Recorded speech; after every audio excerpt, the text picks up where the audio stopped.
welcome back to my video. Today is Monday. Yeah, sometimes people say that, oh, I really hate Monday, but back to my routine on teaching online. Oke, nah di video kali ini saya akan bercerita menyambung pembahasan di video sebelumnya tentang how to be creative, ya, in online class. Oke, jadi ribet. Begini, bagaimana membuat suatu kreasi classroom management yang kreatif dan fun untuk kelas high school, ya, untuk anak-anak kelas besar. Oke, untuk anak-anak kelas besar tentunya kita tidak mengalami kendala dalam hal memberikan petunjuk atau direction ataupun perintah mengenai tugas yang akan dilakukan secara online. Namun bagi anak-anak high school dan juga kelas besar di sini saya peruntukkan bagi primary 4, 5, 6 seperti itu, ya.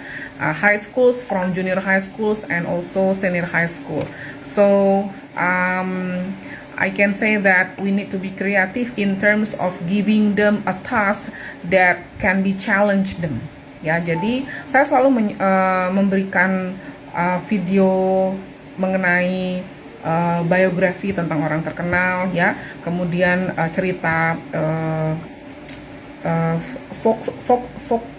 folk tale, ya, atau cerita rakyat yang nantinya akan saya putar selama kita belajar, dan anak-anak akan di akhir setelah mereka selesai menonton video, saya akan berikan pertanyaan. Dan juga yang merupakan pertanyaan pamungkas itu adalah what is the message of the story? Can you describe, can you make a summary about the story that you have watched? Nah, itu mengajak anak untuk lebih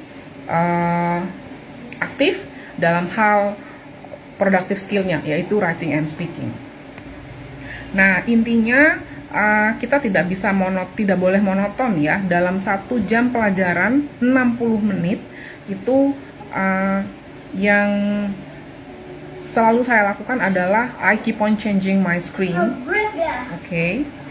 Okay, for the next video I will continue to next chapter. Still how to create a creative classroom management, especially for high school students. Okay, check it out.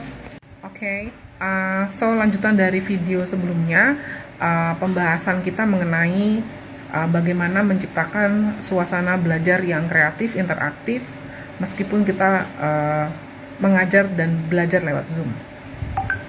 Tentunya kalau saya pribadi memang saya tidak suka monoton di satu layar, dalam artian saya tidak suka terpaku pada satu jenis tampilan di laptop yang saya share, ya. Terkadang saya meminta anak untuk do the writing practice, ya.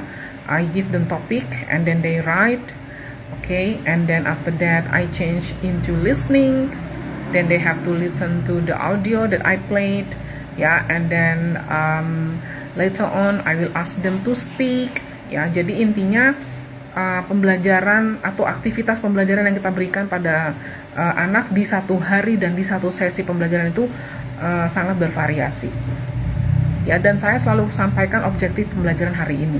Sangat penting, ya, untuk menyampaikan objektif pembelajaran apa yang akan kita capai di hari ini, sehingga anak-anak paham bahwa kenapa mereka harus melakukan speaking practice, karena mereka harus mengaktifkan atau they have to be productive in speaking. Why they have to write? Because they also have to be active in speaking.